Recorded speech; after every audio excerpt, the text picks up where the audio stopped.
الہ الا اللہ محمد رسول اللہ، لا الہ الا اللہ محمد رسول اللہ، لا الہ الا اللہ محمد رسول اللہ۔ اعوذ باللہ من الشیطان الرجیم، بسم اللہ الرحمن الرحیم۔ ناظرین کرام، السلام علیکم ورحمۃ اللہ وبرکاتہ۔ گزشتہ پروگرام میں ہم نے گفتگو کی تعزیت کے آداب پر۔ صبر کا موضوع تھا، کیسے قرآن کریم نے صبر کی ہدایت کی، کیا سکھایا، احادیث میں کیا ملتا ہے، سیدنا حضرت اقدس مسیح موعود علیہ السلام کی زندگی میں کیا نظر آتا ہے، ان چیزوں کو ہم نے بیان کیا۔ لیکن اس پہلو سے کسی کو یہ نہیں سمجھنا چاہیے کہ گویا ہم یہ کہہ رہے ہیں کہ موت جیسے جاں صدمے پر انسان کو بت بنے رہنا چاہیے، کہ کوئی انسانی شعور، احساسات، تکلیف یا کرب اس کے پاس بھی نہیں آنا چاہیے۔ یہ سارے احساسات اللہ تعالیٰ کے خود پیدا کردہ ہیں، اس لیے یہ ایک باطل مطالبہ ہوگا کہ اگر انسان سے یہ مطالبہ کیا جائے کہ جیسا بھی ہو اس میں کوئی ایسا اظہار نہ ہو۔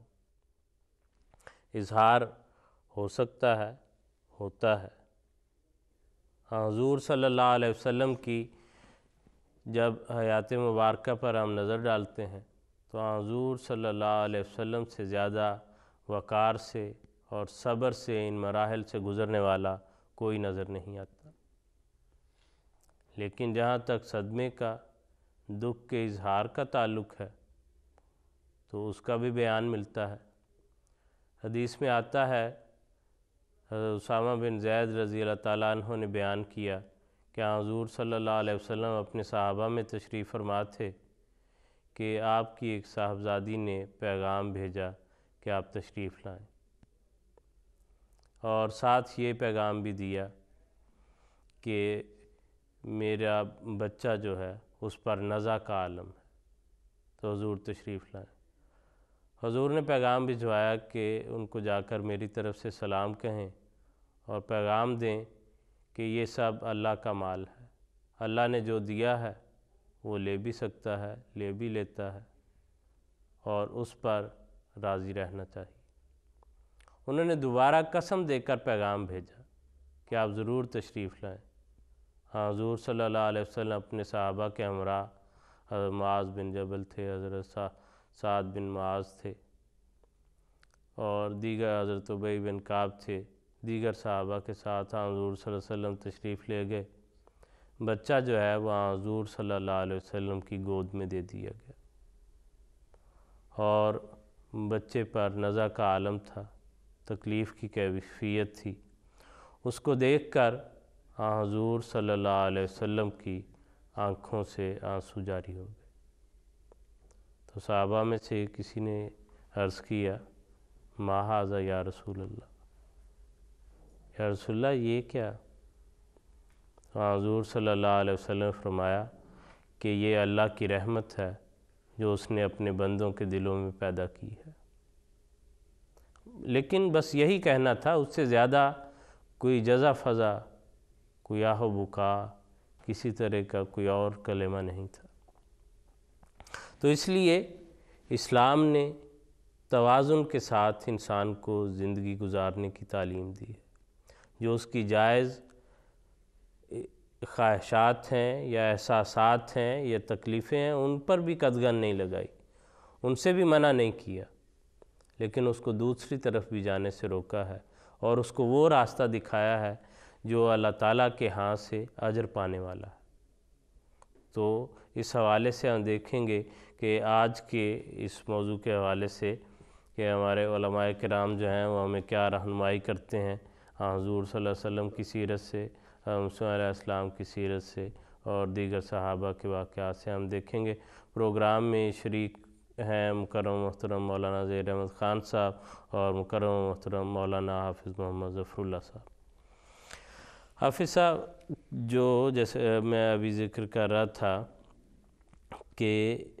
غم کے اظہار سے منع نہیں کیا،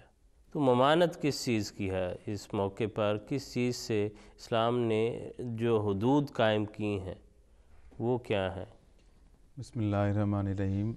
سب سے پہلے تو ہم دیکھتے ہیں کہ قرآن کریم جو امت مسلمہ کے بارے میں فرماتا ہے، یہ فرماتا ہے کہ کنتم خیر امت اخرجت للناس، کہ تم سب سے بہترین امت ہو۔ پھر ایک جگہ فرمایا کہ ہم نے تمہیں امتاً وسطاً بنایا ہے۔ وسطاً کا ایک معنی بہترین کا بھی ہے، اور ایک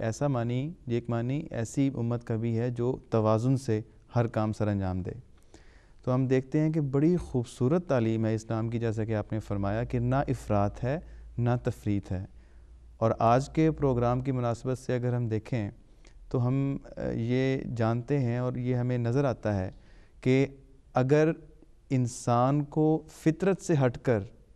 بالکل ہی غم سے ہٹ کر ایک روبوٹ بن کے یا بت بننے کی بھی ممانعت ہے، اور دیکھتے ہیں سنت نبوی صلی اللہ علیہ وآلہ وسلم، صحابہ کرام رضوان اللہ علیہ مجمعین، حضرت مسیح موعود علیہ السلام اور دیگر بزرگوں کی جو سیرت ہے ان سے واضح ہے کہ اپنے قریبیوں کی جو وفات، ان کے بچھڑنے کا غم ان کو تھا، لیکن دوسری طرف قرآن کریم کی وہ آیت جو مومنین کی جو خواص بیان کرتی ہے کہ والذین ہم عن اللغو معرضون، ہر وہ کام جو کہ ضرورت سے زیادہ کسی طرف مائل کر دینا یا فطرت سے بڑھ کر کسی چیز کی طرف چلے جانے کی طرف لے جاتا ہے، وہ لغو میں شمار ہوتا ہے، اور اس لغو سے قرآن کریم منع فرماتا ہے۔ یہ ایک اصولی تعلیم ہے، اور اسلام کو ہم اسی لیے عالمی مذہب کہتے ہیں کہ اسلام اصولی تعلیم دیتا ہے۔ آج کے جو عنوان کی مناسبت سے ہم دیکھیں تو اس مناسبت سے ہمیں نظر آتا ہے کہ حضور صلی اللہ علیہ وآلہ وسلم، جب ہم نے پچھلے پروگرام میں بھی ذکر کیا کہ حضور صلی اللہ علیہ وآلہ وسلم نے خود بھی صبر کا نمونہ دیا اور اپنے ماننے والوں صحابہ اور صحابیات کو بھی صبر کی تلقین فرمائی۔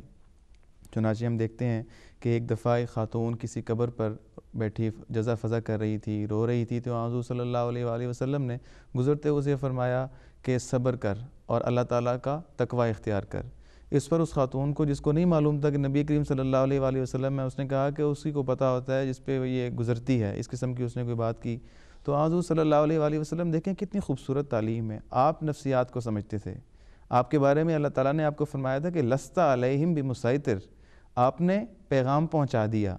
آپ کو معلوم تھا کہ وہ اس وقت صدمے کے عالم میں ہے، آپ نے اس کو فرما دیا کہ اب اس کو سمجھ نہیں آئی، جب اس کا صدمہ دور ہوگا شاید آئندہ کے لیے وہ سمجھ جائے۔ بہرحال جب اس کو معلوم ہوا، لمبا واقعہ کہ وہ جب آئی حضور صلی اللہ علیہ وآلہ وسلم کے پاس کہ مجھے نہیں معلوم تھا کہ وہ آپ تھے، تو آپ صلی اللہ علیہ وآلہ وسلم نے اسے کچھ نہیں فرمایا، پھر آئندہ کے لیے یہ نصیحت فرما دی، اور سب کے لیے، ہمارے لیے آج تک وہ ایک مشعل راہ ہے کہ انما الصبر عند الصدمۃ الاولیٰ،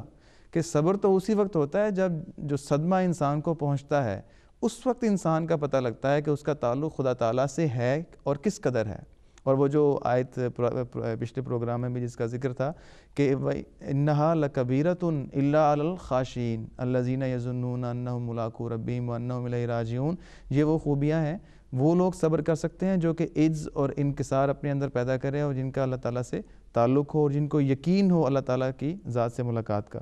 پھر ہم دیکھتے ہیں کہ حضور صلی اللہ علیہ وآلہ وسلم اس زمانے میں موجود جو رواج تھے، یعنی ایسے عجیب و غریب رواج تھے جس کو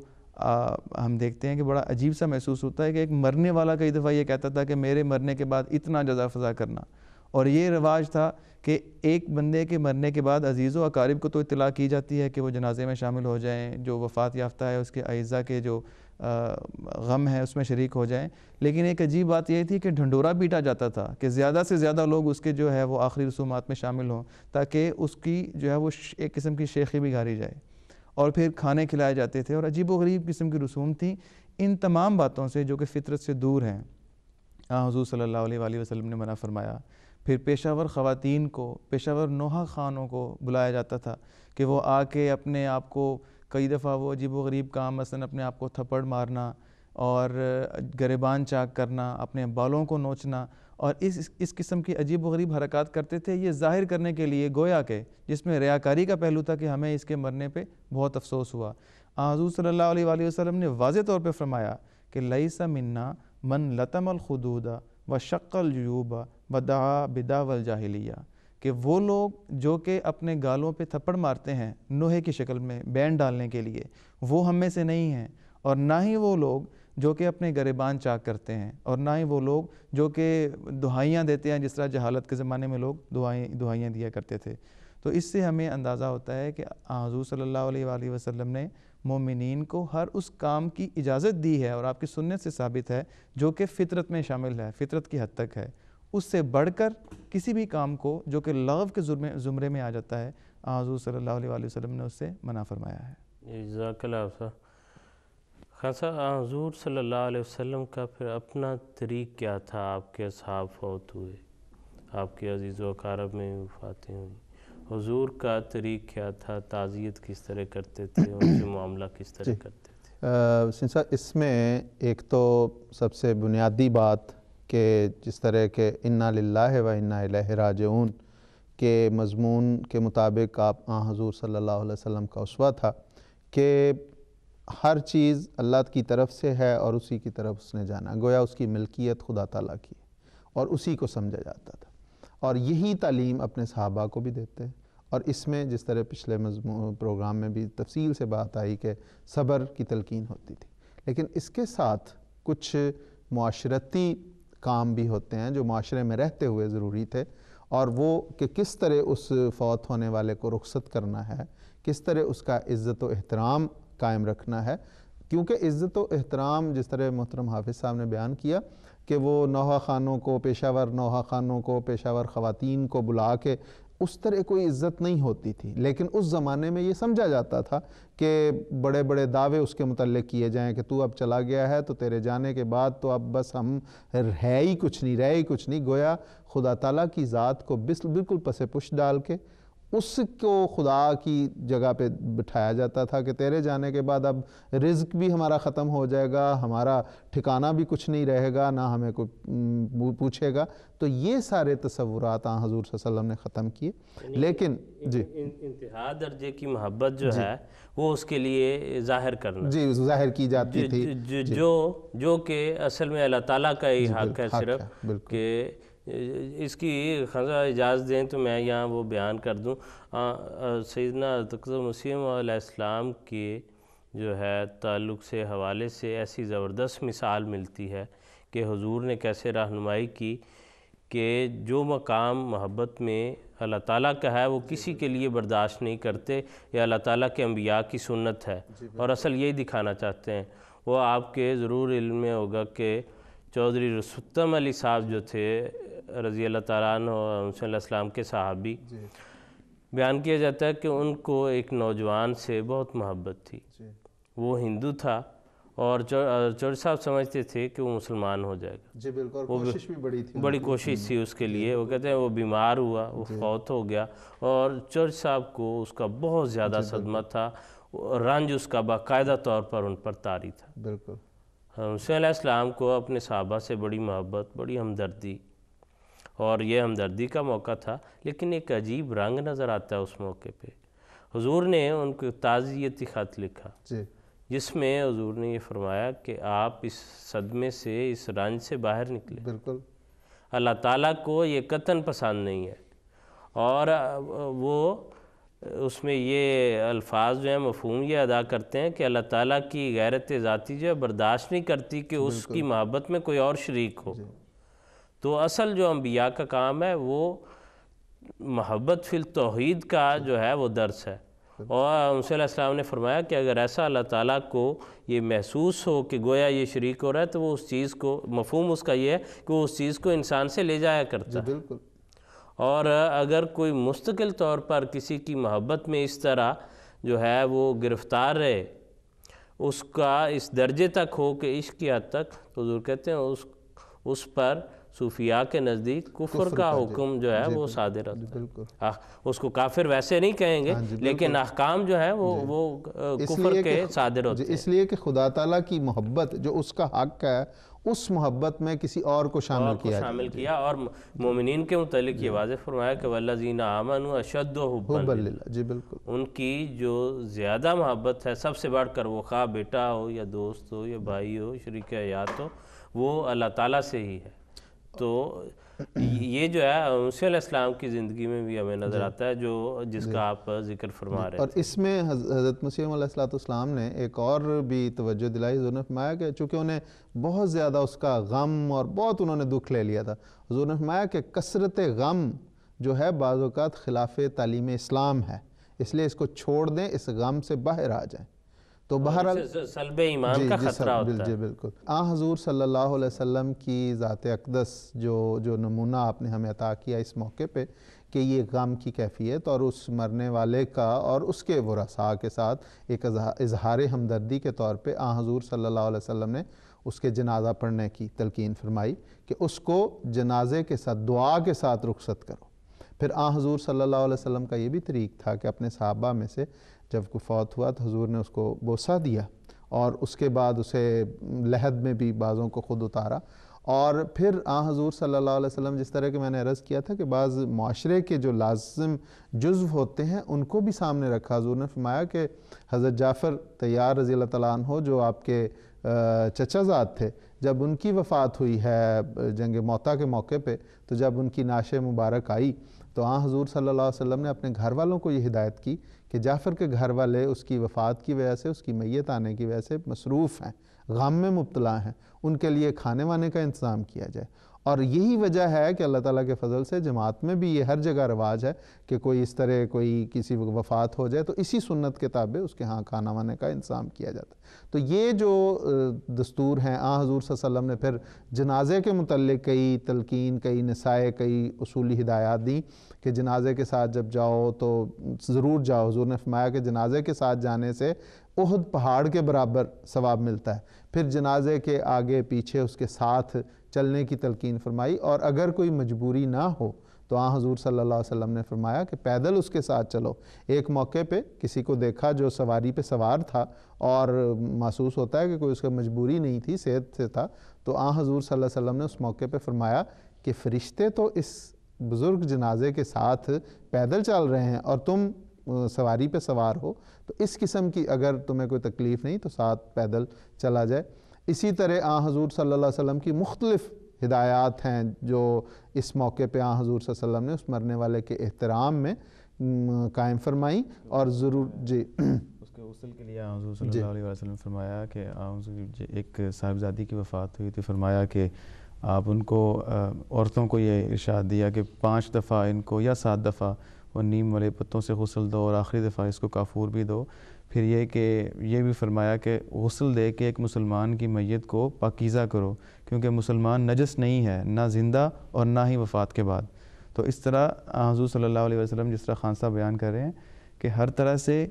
جو وفات یافتہ ہے اس کی بھی عزت اور اس کا احترام قائم کیا. پھر ہم یہ بھی دیکھتے ہیں کہ وہ عزت اور وہ احترام صرف کلمہ گو مسلمان کے لیے نہیں ہے, بلکہ حضور صلی اللہ علیہ وسلم مسلمانوں کی وفات کے بعد ان کے لیے بھی عزت اور احترام میں جنازے کے لیے کھڑے ہوا کرتے تھے. اور ایک دفعہ ایک روایت میں ہے کہ ایک جنازہ گزرا تو حضور صلی اللہ علیہ وسلم اس جنازے کے احترام میں کھڑے ہو گئے.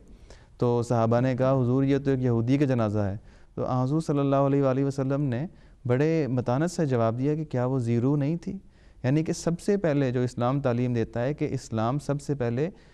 ایک زیرو, ایک انسان, ایک جان کی, ایک انسانیت کی جو ہے اس کو وقار اور اس کی تعظیم کا قیام فرماتا ہے, اور اس کے بعد پھر مسلمان, اور اس طرح سلسلہ چلتا ہے. اور پھر حضور صلی اللہ علیہ وسلم نے اسی بات کو ہم آگے چلاتے ہیں. حضور صلی اللہ علیہ وسلم نے پھر یہاں تک نہیں کہ چونکہ قرآن کریم نے کہا ہے کہ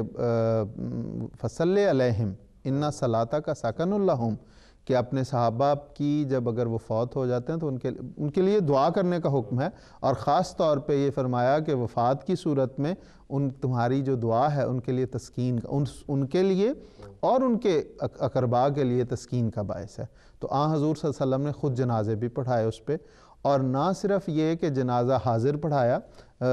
نجاشی شاہ حبشہ جو تھے ان کی وفات کی خبر ملی تو حضور صلی اللہ علیہ وسلم نے اپنے صحابہ کو فرمایا کہ تمہارا بھائی نجاشی فوت ہو گیا ہے, اور پھر حضور نے ان کا جنازہ پڑھایا. اور اسی طرح پھر بعض اوقات یہ ہوا کہ حضور صلی اللہ علیہ وسلم کو کسی خادم کی یا کسی خادمہ کی, جو مثال کے طور پر حدیث میں آتا ہے کہ ایک خاتون تھی یا آتا ہے کہ ایک خادم تھا بیچارہ سیاہ رنگ کا تھا، جس طرح اس زمانے میں بعض غلاموں کو پکڑ کے لے آتے تھے، تو وہ مسجد کی صفائی ستھرائی کیا کرتی تھی یا کیا کرتا تھا، دونوں روایتیں. تو اس پہ حضور صلی اللہ علیہ وسلم نے چند دن اسے نہیں دیکھا، تو حضور نے پوچھا کہ وہ نظر نہیں آ رہا، تو بتایا گیا کہ حضور وہ تو فوت ہو گئے اور ہم نے رات کو وفات ہوئی تو تدفین کر دی. تو حضور نے فرمایا کہ مجھے بتانا چاہیے تھا. چنانچہ حضور اس کی قبر پہ گئے، جا کے وہاں پہ حضور نے جنازہ پڑھا. اسی طرح ایک اور صحابی کے متعلق آتا ہے کہ حضور صلی اللہ علیہ وسلم کو حضور وہاں پہ موجود نہیں تھے، ان کی وفات ہو گئی. جب حضور واپس آئے قریباً 1 مہینے بعد، تو بتایا گیا کہ ان کی وفات ہوئی. حضور ان کی قبر پہ تشریف لے گئے، وہاں پہ حضور نے نماز جنازہ پڑھائی. تو یہ حضور صلی اللہ علیہ وسلم کا طریق تھا جو اپنے صحابہ کے لیے حضور نے قائم فرمایا. اور پھر حضور نے ایک اور بھی تعلیم اپنے صحابہ کو دی کہ جو فوت ہو جاتے ہیں ان کے محاسن کا ذکر کیا جا سکتا، ان کی اچھی باتوں کا ذکر کرو. بالکل، اگر اس سے منع کیا کہ نوحہ نہیں کرنا، کوئی ایسا مرثیہ جو ہے وہ نہیں کرنا، تو اس کا اچھا رنگ جو ہے، اچھا پہلو جو ہے وہ بھی بتایا. اور ساتھ فرمایا کہ اس کی برائیاں پھر اس وقت نہ بیان کرو. جی بالکل. جس زندگی میں بھی فرمایا کہ غیبت نہ کرو، بہتان نہ لگاؤ، لیکن خاص طور پہ مرنے والے کے متعلق فرمایا کہ اذکروا موتاکم بالخیر، کہ اپنے مرنے والے کی اچھی اچھی باتوں کو ذکر کرو. 3 دن کے لیے جو اس کی سوگ کے لیے بیٹھتے ہو، اس میں بیٹھو تو اس کی اچھی اچھی باتوں کا ذکر کرو اور اس کی برائیوں کا ذکر نہ کرو. تو یہ جو حضور صلی اللہ علیہ وسلم نے تعلیمات دیں، یہ بڑی خوبصورت، اور اسی کو اگر ہم جاری رکھیں، اور حضرت اقدس مسیح موعود علیہ السلام نے بھی اس کو جاری رکھا، اور زبانی بھی حضور نے تعزیت کی ہوئی ہیں اور حضور نے تحریری تعزیت تحریری بھی کی ہیں، خط لکھے ہیں، اور جو موقع تھا اس پر جو کیفیت تھی حسب حال جو ہے ڈھارس بند آئی ہے. اگر حضور کو یہ نظر آیا کہ یہ ایسا موقع ہے کہ ان کا ایمان خطرے میں ہے، تو اس جان سے زیادہ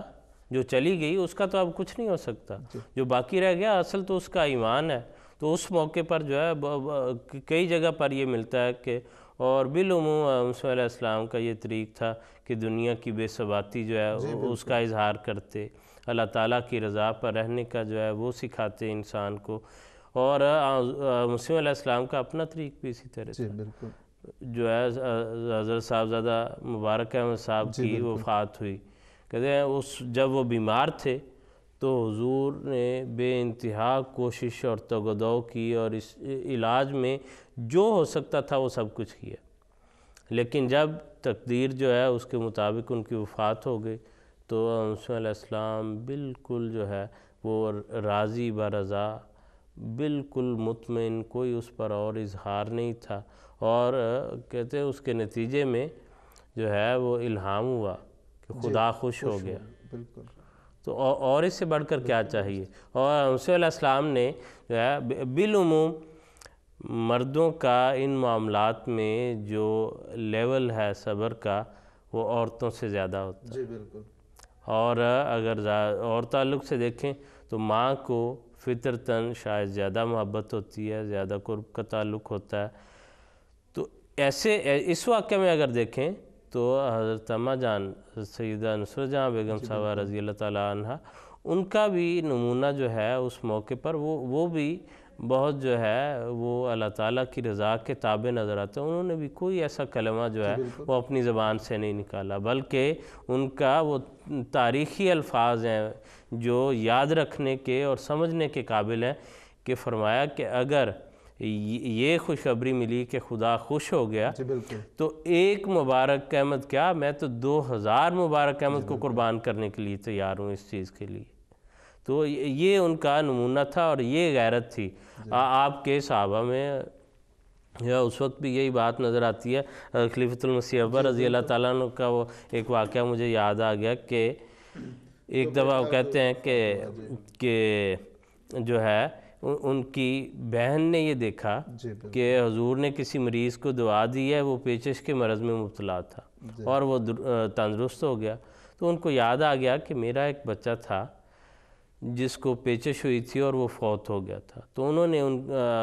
خلیفۃ سے اکبر رضی اللہ تعالیٰ عنہ کو کہہ دیا کہ اگر آپ اس وقت ہوتے تو میرا بچہ شاید بچ جاتا. تو حضور نے یہ دیکھا کہ گویا انہوں نے بچانے والا جو ہے ان کو میرے اندر ایک نظر آیا. تو اس شدت سے اس کا جواب دیا، حضور نے فرمایا کہ میں موجود ہوں گا اور آپ کے بچے کو پیچش ہوگی اور وہ نہیں بچ سکے۔ بالکل۔ اس پر جو ہے ایک دفعہ پھر کچھ عرصے کے بعد ایسا ہوا کہ اس بہن کے بیٹے کو، بچے کو پیچش ہو گئی، تو کہتے ہیں اس وقت ان کو فوراً وہ بات یاد آ گئی اور ان کو بہت جو ہے اس سے ڈر لگا۔ تو انہوں نے کہا اگر اور کچھ نہیں تو دعائی کریں میرے لیے، علاج تو آپ نے کہا میں نہیں کروں گا، جو ہے دعائی کریں کہ یہ بچ جائے۔ تو اس پر بھی ایک بہت ہی ایمان افروز اور ایمان کو بڑھانے والی بات ہے۔ خلیفۃ المسیح اول رضی اللہ تعالیٰ عنہ نے فرمایا کہ یہ بچہ اب فوت ہوگا، جی بالکل، لیکن اللہ تعالیٰ میں دعا کروں گا اللہ تعالیٰ آپ کو ایک اور بچہ دے گا اور وہ زندہ رہے گا، بڑا ہوگا، برسر روزگار ہوگا، اچھی زندگی پائے گا۔ اور اس کے مطابق ہی ہوا کہ وہ پہلا بچہ جو ہے وہ فوت ہو گیا حضور کی موجودگی میں، دوسرا جو ہے بچہ اللہ تعالیٰ نے نعم البدل کے طور پر عطا فرمایا، وہ زندہ رہا، اچھی زندگی اس نے گزاری۔ اس لیے اللہ تعالیٰ کے یہ جو پیارے ہیں ان کو ان رشتوں سب سے بڑھ کر جو ہے وہ زیادہ غیرت اللہ تعالیٰ کی ہوتی ہے، اللہ تعالیٰ کے نام کی ہوتی ہے۔ اول کے اپنے بیٹے کے متعلق بالکل اسی طرح جس طرح آپ نے بیان کیا نا کہ وہ خدا تعالیٰ خوش ہوا، حضرت خلیفۃ المسیح اول رضی اللہ تعالیٰ عنہ کو اللہ تعالیٰ نے خواب میں بتایا تھا کہ ایک بچے کے متعلق کہ یہ فوت ہو جائے گا، اور وہ بچہ بیمار ہوا، اس کے لیے علاج معالجہ ہوتا رہا، فوت ہو گیا۔ تو جو اس کے اس واقعے کے نیچے نوٹ دینے والے عرفانی صاحب لکھتے ہیں کہ اس پہ حضرت خلیفۃ مسیح اول کو اس بچے کی وفات کا غم تو تھا، لیکن خوشی اس بات کی تھی کہ اللہ تعالیٰ نے وہ جو ایک خواب دکھایا تھا، جو پہلے سے بتائی تھی، خبر دی تھی، وہ اللہ تعالیٰ نے اس طرح پوری کی۔ تو یہ جو اللہ تعالیٰ کے لیے یہ جو اللہ تعالیٰ کے پیارے ہوتے ہیں ان کا عجیب معاملہ ہوتا ہے کہ جو مسیح علیہ السلام کے بچوں میں جب بشیر اول فوت ہوئے اور مخالفین نے بہت شور ہنگامہ کیا، تو اس وقت مسیح علیہ السلام نے جو اشتہار شائع کیا، ایک طرف جو ہے مخالفین تان کر رہے ہیں، جی بالکل، مسیح علیہ السلام نے اس وقت اشتہار شائع کیا جس میں بیعت کے لیے دعوت دی۔ جی ہاں جی، اب اگر کوئی دنیا دار آدمی ہو وہ تو چھپ کر بیٹھ جائے کہ میں نے جو بات کہی تھی وہ پوری نہیں، ہاں جی، چھپ کر بیٹھے نہیں، بلکہ اللہ تعالیٰ کی ذات پر اس قدر یقین تھا اور ان باتوں پر اس قدر پختہ ایمان تھا کہ اس سے کئی گنا بڑھ کے اگلا سٹیپ جو ہے اس پر قدم رکھا ہے کہ بیعت کے لیے بلایا کہ اور اپنی صداقت کا خود بھی جو ہے وہ یقین ہے اور لوگوں کو بھی یہ دعوت دیا کہ آؤ اور اس صداقت کو قبول کرو۔ تو اللہ تعالیٰ کے یہ پیارے کبھی ان باتوں سے گھبراتے نہیں، نہ صدمات سے، وہ عزیز و اقارب کے ہوں، اولاد کے ہوں، ان کو جو اجازت دی ہے، جو حدود قائم کی ہیں اللہ تعالیٰ نے، اس کے اندر رہتے اس کو اختیار کرتے ہیں۔ ہمدردی کا جو ہے وہ سلوک اس اولاد سے بھی کرتے ہیں، عزیز و اقارب سے بھی کرتے ہیں، باقی جو ہیں سب ان کو بھی سکھاتے ہیں، اور اس کے نتیجے میں اللہ تعالیٰ کی رضا بڑھ کر جو ہے پہلے سے وہ ہمیشہ حاصل ہوتی ہے۔ حضرت مسیح علیہ السلام کا ذکر خیر ہم کر رہے ہیں اس حوالے سے، تو اگر ہم دیکھیں تو جس طرح آپ نے بات کی کہ حضرت اقدس مسیح علیہ السلام کے جو تعزیتی خطوط موجود ہیں، اگر ان کا مطالعہ کریں تو اس میں جو باتیں ہمیں سامنے آتی ہیں اس میں اتنی گہری باتیں ہیں کہ حضرت اقدس مسیح علیہ السلام نے اس موقع پہ جب کسی سے تعزیت کر رہے ہیں تو جہاں اس کی ڈھارس بندائی ہے، اس کو صبر کی تلقین کی ہے، اس کو یہ بھی بتایا کہ یہ بڑا صدمہ ہوتا ہے اپنے پیاروں کا چلا جانا، اور خاص طور پہ بیٹوں کے چلے جانے پہ تو بہت زیادہ ہوتا ہے۔ تو وہاں پہ حضرت مسیح علیہ السلام نے تربیتی جو پہلو ہیں ان کو بھی سامنے رکھا ہے، اور ایک جو صحابی تھے ان کو حضور نے یہ خاص طور پہ، ان کے غالباً ایک ہی بیٹے تھے تو فوت ہوئے، تو حضور نے فرمایا کہ مجھے یہ سمجھ نہیں لگتی، سارا انہیں تسلی دینے کے بعد، کہ لوگ اولاد کی خواہش کرتے ہیں اور یہ بھول جاتے ہیں، اور ان کا مدعا اس اولاد کی خواہش میں یہ ہوتا ہے کہ وہ دنیا کمائے گا، دنیا میں نام روشن کرے گا، تو حالانکہ یہ چیز جی وارث ہوگا۔ تو جو حقیقت ہے اس، اگر وہ اولاد اس لیے مانگیں کہ وہ خدا کے دین کی خدمت خادم ہو اور اس کا نام روشن کرنے والی ہو، اس کا نام بلند کرنے والی ہو، تو یہ ہے حقیقی چیز جو، تو اس قسم کی چھوٹی چھوٹی باتوں پہ حضرت اقدس مسیح علیہ السلام نے بہت توجہ دلائی ہے، اور اصل بات یہی سامنے رکھی ہے کہ یہ دنیا جو ہے اس کی بے ثباتی کا صبر کی تلقین اور تربیتی امور کے اللہ تعالیٰ کی ذات جو ہے وہ اصل ذات ہے، اسی سے لو لگاؤ، اسی کی طرف توجہ ہونی چاہیے۔ تو اتنی گہری باتیں حضرت مسیح علیہ السلام نے اس تعزیتی خطوط میں بھی بیان فرمائی ہیں۔ اس میں یہ عرض کرنا چاہوں گا کہ حضرت مسیح موعود علیہ السلام نے ایک ایسے معاملے کے بارے میں بھی رہنمائی فرمائی ہے جو ہم دیکھتے ہیں کہ عام طور پہ ہمارے انڈیا اور پاکستان میں وفات کے بعد رواج بنتا چلا جا رہا ہے کہ غیر احمدی احباب، میں پھر وہ جس طرح آپ نے پچھلے پروگرام میں فرمایا تھا، غیر احمدی احباب میں یہ رواج ہے کہ وفات کے بعد پہلے سوئم دیتے ہیں، پھر چہلم دیتے ہیں، پھر غریبوں میں کھانا تقسیم کرتے ہیں، اور یہ سوچ رہے ہوتے ہیں، اور پھر قرآن کریم کو مذاق کی حد تک قرآن خوانی ہوتی ہے کہ 5 منٹ میں پورا قرآن پڑھا گیا، 30 بندے بیٹھ جائیں یا فلاں فلاں اتنا پڑھ لے۔ ایک غیر فطری قسم کی اور عجیب و غریب قسم کی رسومات ان میں رواج پا گئی ہیں۔ تو حضرت مسیح موعود علیہ السلام سے کسی نے پوچھا کہ اگر جو مرنے والا ہے اس کے بارے میں اگر اس کے لیے صدقات کیے جائیں اس کو ایصال ثواب پہنچانے کے لیے، یا اس کے لیے کھانا کھلایا جائے لوگوں کو، غریبوں کو، تو کیا یہ جائز ہے؟ تو آپ علیہ السلام نے فرمایا کہ انما الاعمال بالنیات، اعمال کا دار و مدار نیت پہ ہے۔ اگر تو نیت اس کو ثواب پہنچانے کی ہے اور نمود و نمائش کی نہیں ہے، پھر تو اس کو پہنچے گا، صدقہ و خیرات کا بھی پہنچے گا، اور اگر غریب کو کھانا کھلایا جائے اس کو بھی پہنچے گا۔ لیکن اگر نیت اس کے بالکل برعکس ہے تو وہ نتائج نہیں پہنچ سکتے۔ لیکن پھر آپ نے جو لوگ جو وہاں موجود تھے، جو سوال پوچھنے والے ہیں، ان کی تربیت کے لیے آپ نے کیا ہی خوبصورت یہ بات فرمائی کہ بہترین صدقہ وہ ہے جو انسان اپنے ہاتھ سے دے دے۔ تو بہتر یہی ہے کہ انسان اپنی عاقبت کو سوچے، جیسے آپ نے وہ شعر بھی پڑھا حضرت مسلم رضی اللہ تعالیٰ عنہ کا، کہ اپنی آخرت کی فکر کرنی چاہیے اور اس کے لیے خود صدقہ و خیرات اور جو بھی انسان کو اللہ تعالیٰ کی راہ میں خرچ کرنا ہے وہ خود کرے۔ بعد میں ایسی اولاد چھوڑ جانا، ایسے عزیز و اقارب چھوڑ جانا تو ویسے ہی ایک صدقہ جاریہ ہے جو کہ نیکیوں پہ قائم رہیں اور قیامت تک اس کے بندے کی جاری کردہ نیکیوں کو چلاتے چلے جائیں۔ جی بالکل بالکل، جزاکم اللہ آپ صاحب۔ اور ایک رواج جو ہے ہمارے انڈو پاک میں یہ بھی نظر آتا ہے کہ رونے کا، اور اس کو گویا کہ صدمے کے اظہار کا یا صدمہ پہنچنے کا ایک میٹر تصور کیا جاتا ہے کہ جو جتنا روتا ہے گویا اس کو اتنا صدمہ ہوا ہے۔ اور بالعموم عورتوں میں یہ جو ہے یہ رواج پایا جاتا ہے، اور جب کوئی نیا اس حلقے میں جو پہلے سے موجود ہیں افسوس کے لیے، سوگ کے لیے، کوئی نیا آ کے شامل ہوتا ہے تو پھر سے رونے کے اس دور کا آغاز ہوتا ہے۔ یہ اس طرح کی بلند آواز سے آہ و بکا، اس کا جو ہے یہ بھی اس صبر کے اس مفہوم کے خلاف ہے۔ سوگ سے منع نہیں کیا، سوگ کی اجازت دی، بلکہ کہا کہ 3 دن سوگ جو ہے وہ منایا جا سکتا ہے، منانا چاہیے، لوگوں کو بھی جاننا چاہیے بیٹھ کر، جیسے خان صاحب نے ذکر کیا کہ اس کی جو ہے اچھی باتیں ان کا ذکر ہو، اس کی جو دینی خوبیاں ان کا ذکر ہو، اس کے تقوی کا ذکر ہو، اس کے اللہ تعالیٰ کے احکامات کی پابندی کا ذکر ہو، لیکن اس سے زیادہ کا جو ہے وہ اجازت نہیں دی گئی کہ اس سے زیادہ کا جو ہے وہ سوگ منایا جائے، سوائے اس کے کہ عورت کے لیے کہا کہ وہ اپنے خاوند کی وفات پر جو ہے وہ 4 مہینے 10 دن کا۔ اس ضمن میں وہ حدیث بھی ہے کہ حضرت ام حبیبہ رضی اللہ تعالیٰ عنہ کے بارے میں آتا ہے کہ آپ کے والد یعنی حضرت ابو سفیان رضی اللہ تعالیٰ عنہ کی جب وفات ہوئی تو جب 3 دن وفات کو گزر گئے تو چوتھے دن آپ نے ایک خادمہ سے کہا کہ مجھے خوشبو جو زرد رنگ کی ہوتی تھی، خواتین کے لیے اس زمانے میں خوشبو جو ہے وہ اس کی یعنی کہ خوشبو نہیں ہوتی تھی بلکہ وہ نظر آنے والی خوشبو ہوتی تھی، رنگ بھی تھا اور خوشبو بھی تھی